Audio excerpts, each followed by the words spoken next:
riset pasar atau pemasaran adalah bentuk kegiatan berupa perumusan masalah, pengumpulan data analisis dan pelaporan yang disusun secara sistematis sebagai pedoman dalam menentukan strategi pemasaran produk. Ada beberapa jenis riset pemasaran atau riset pasar, terdiri dari dua macam, yaitu primer dan sekunder. Yang pertama, riset primer adalah riset yang datanya berasal dari responden langsung atau objek aset. Yang kedua ada riset pemasaran sekunder. Adalah riset ketika data sudah diolah dan sedang berlangsung. Ada beberapa objek pemasaran karena setiap riset memiliki objek riset yang berbeda-beda. Sedangkan dalam riset pemasaran objek, riset berupa yang pertama harga produk, yang kedua alat pemasaran, yang ketiga distribusi, dan yang keempat adalah konsumen.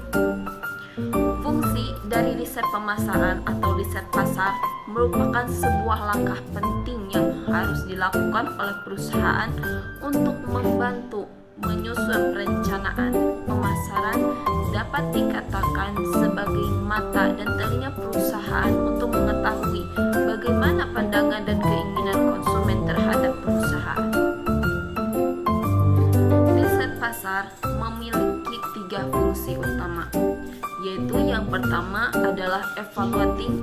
Fungsi ini digunakan untuk mengevaluasi program-program pemasaran yang telah dilakukan sebelumnya.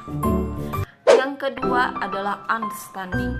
Fungsinya yaitu menekankan pada tujuan untuk memahami konsumen sebagai salah satu insight atau masukan yang sangat penting bagi perusahaan. Yang ketiga adalah predicting, yaitu fungsi yang sebenarnya paling sulit untuk dilakukan. Dunia ini penuh dengan ketidakpastian sehingga prediksi yang dilakukan dalam riset pemasaran sangat berisiko karena sifatnya sangat relatif. Yang keempat adalah controlling. Fungsi ini digunakan untuk melihat setiap proses bisnis yang sedang berjalan. Selanjutnya, metode riset pemasaran atau desain pasar sebelum memulai langkah-langkah dalam melakukan riset pemasaran atau riset pasar.